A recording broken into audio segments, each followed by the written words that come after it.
prolapsing into the vagina. And if you haven't got good pelvic floor muscle control, then your small intestine can also start moving down and prolapsing out the vagina. I think they call that some kind of hernia. So it's really important. It's really important for people to wow, it's more key for me than ever. Pelvic floor. Yeah, wow. Yeah. So anyone with a hysterectomy is even more key. This is my mission, is to try and get women to be using these Yoni eggs, or to be doing some kind of exercise specifically for their pelvic floor before we even get to hysterectomy. Because hysterectomy is the second most common operation that a woman will have, which is crazy. They take our uteruses out left, right and centre. I can get into a whole rant about that. That's another thing. They actually wanted to take mine out when I was 29. So, yeah, I had severe endometriosis and anyway, we're not going into any of that stuff now, but I did actually delay it till I was 40. And it was the right decision for me then. But that's very interesting. So just for the listeners out there, if you we're not going to get into the hysterectomy topic, because that's something else. Can I just say, I totally understand that women need to have hysterectomies at times for things like endometriosis, if they've got fibroids or tumours or anything like that. I'm totally not saying that women should never get a hysterectomy. I'm just saying at times they can be a bit too keen to take that part of our body away from us. I totally agree. And at 29, I was not ready for that. Absolutely no way. I was very fortunate. I had my 3 children, but I was, way too young, and with the complications afterwards. So so anyone out there, listeners, if you're listening right now, it's even more important to if you're contemplating a hysterectomy, is to look into it further and just check you've discovered every avenue, because I actually managed to delay mine by many years till it was the right time for me, and I've actually left half of my cervix, so I think it's kept something. Oh, good. I've got the cervix bit in there, so it is the message really is we have to look after our pelvic floor even more so. So for anyone out there who's had a hysterectomy or perhaps needing one, this is absolutely key for you. So back to the Yoni egg there. So we get the medium eggs, and what do we actually do? How does it work?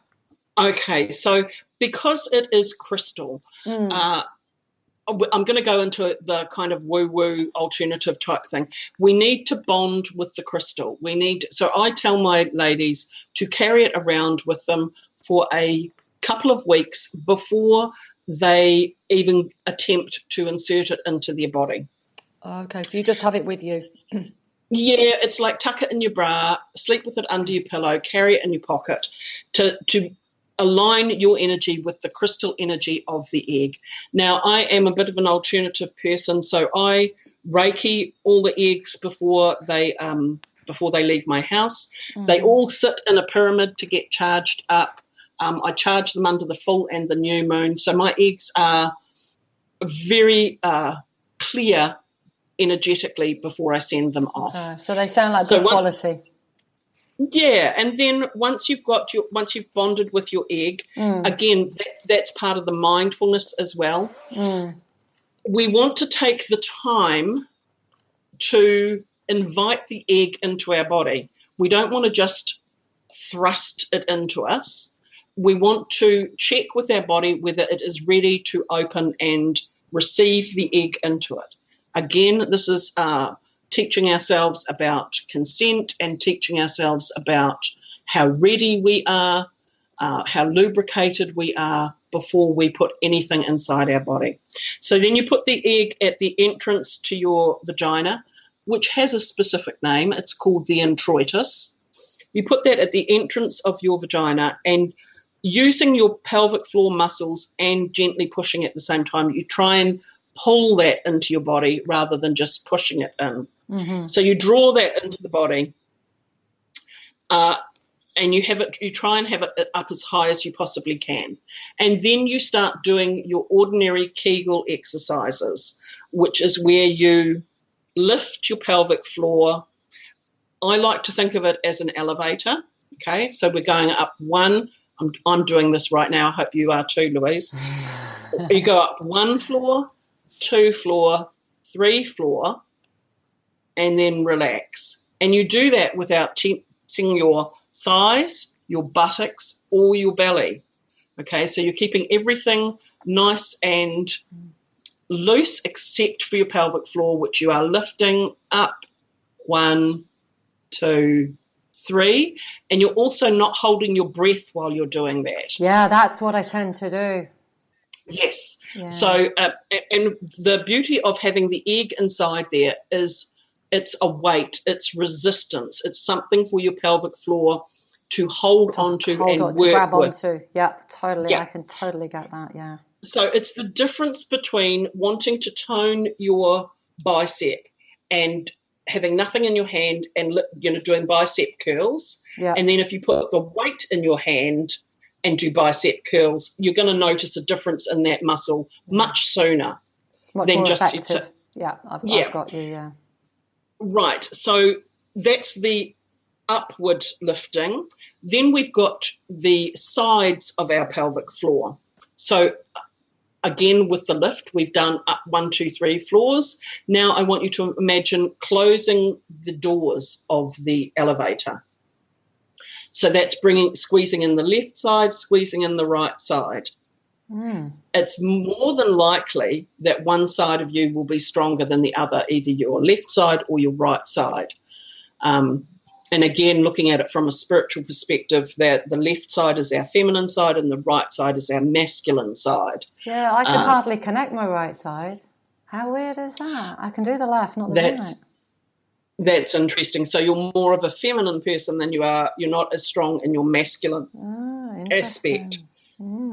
Okay. So yeah, that's the thing. So those are the very basic exercises that you do. There are more, but you do that 3 times a week for roughly 20 minutes. You know, that's a rough guide if you're wanting to strengthen your pelvic floor and stop any kind of light bladder leakage or anything like that. Okay. Having the egg inside you increases your circulation for a start. Now, I want to talk for a moment about vaginal atrophy. Doesn't sound very sexy, but most women, most of us are suffering from some form of vaginal atrophy. Mm-hmm. Then when you get to menopause, the estrogen levels drop. Yeah. What this means is that our skin becomes thinner and our plump, juicy vaginal canal becomes thinner. This makes sex more painful. Mm-hmm. And that therefore, you know, causes issues in your relationship because you're no longer wanting him to touch you, let alone have sex, because you're thin, your skin's thin, everything's feeling dry, and it's just nothing's feeling comfortable. Mm-hmm. So using the egg brings the blood circulation back to that area, increases the lubrication in that area. It starts keeping everything more alive. I know that sounds like a weird word because your vagina's not dead, but it just feels more vibrant and alive and plump with using the Yoni egg. Okay, so that sounds like more youthful. You know, it's got some energy back. It's more elastic. Okay. Where do we actually buy these on Yoni eggs? I mean, you know, you're down there in Australia. I'm here in Dubai. There's lots of people. There's a load of people in the States. Where can we get them? So I have them on my website, CaitlynGraceAuthor.com. Yeah, I'll just leave it at that at the moment because I'm updating my website. But if you go to CaitlynGraceAuthor.com, you will see where I've got them for sale. There are, and I do ship them around the world. And I'm actually in New Zealand, not Australia. Oh, sorry. What am I? No, that's all right. My next radio lady's from Australia. That's why I've got Australia on the right. Of course you are. Yeah, we sound very much alike, the Aussies and the Kiwis. And I do ship them around the world, and shipping is included in the price that I do. Now, I sell them as a coaching package. I don't sell them on their own, right. And there's a reason for that. Too many women that I know buy the egg, they get all excited, they hear all the magical benefits, they buy the egg, they get it home, they might get an information sheet with it, but, it doesn't give you very much information. And they think, well, what do I do with it now? Or they try it once and they're not sure whether they're using it right, so it ends up going in their bedside drawer and they never touch it again. Right, yeah, that would make sense. Yeah, so I sell it as a coaching package. You get 2 half-hour coaching sessions with me, which you can use at any time. So I get them to buy the egg, bond with it for the first 2 weeks, then start using it, then book a session with me and go, well, this has happened. Or now this is the other thing that I wanted to touch on, was that the pelvic floor, the tension in the pelvic floor that I was talking about before.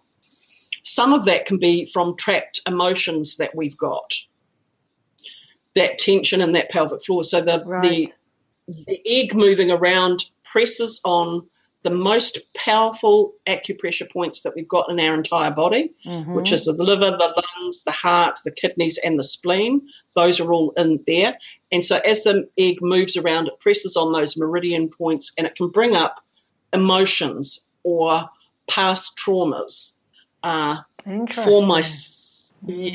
Really interesting. So for myself, I used a particular egg that is for healing trauma, and I thought, I haven't had any sexual trauma, that's not going to do anything. And up came a memory from 40 years ago, so when I was 15, and was molested by my girlfriend's brother when I stayed the night at her place. I've never thought of that in those whole 40 years. So it does bring up emotions as it's clearing and releasing the tension in our pelvic floor. It brings up these emotions or these memories. And if you haven't got anyone to process that with, that can be an issue, or it can be another thing where you just go, that was horrible, I'm never using that egg again. And you're missing the... Yeah, so I was going to say, and then you suppress that emotion down again, and it's still not healed. So it's a wonderful chance to heal, because although those emotions aren't popping up in everyday life, they're still there and they're still affecting us, at some level. Absolutely. And you think of the number of issues that women can have with their genitals, fibroid cysts, tumours, heavy bleeding, endometriosis, polycystic ovarian syndrome. The list is long. Yeah. I believe that some of those will have an emotional component to them. Oh, I absolutely, totally agree. Do you know, there was no coincidence that because my story is all about the relationship with my mother. There's absolutely no coincidence that my hysterectomy was at that time. Absolutely not. My health was in such a mess physically. It was 100. I totally agree with you, 100%. I'm very sure the endometriosis, the fibroids, the whole thing was all about how, my feelings inside of me, the relationship I had with myself, from the relationship I had with my mother. Yeah, I totally agree. So it's amazing if I'd... wow. So there's another thing that I would like to bring in here, which is the similarity between the vaginal canal and the throat. Now, if you look at the voice box, it looks very much like a vagina, and it is no surprise that a lot of women have issues voicing their concerns, saying no, saying that hurts. There's a tension in the throat, there's a tension in the vagina. There's things that are not being spoken that will be reflected in the vagina. The two actually work very closely together. So the more we can open up in our relationships and speak our truth and say what needs to be said, the happier and healthier our vagina and our genitals will be, and the less tension we will have in our pelvic floor. And then the happier our relationships will be. That makes perfect sense though, Caitlin, especially I deal with, indirectly really. I mean, people come to me with relationship issues from all walks of life. But what crops up a lot, especially in hypnotherapy, because, these emotions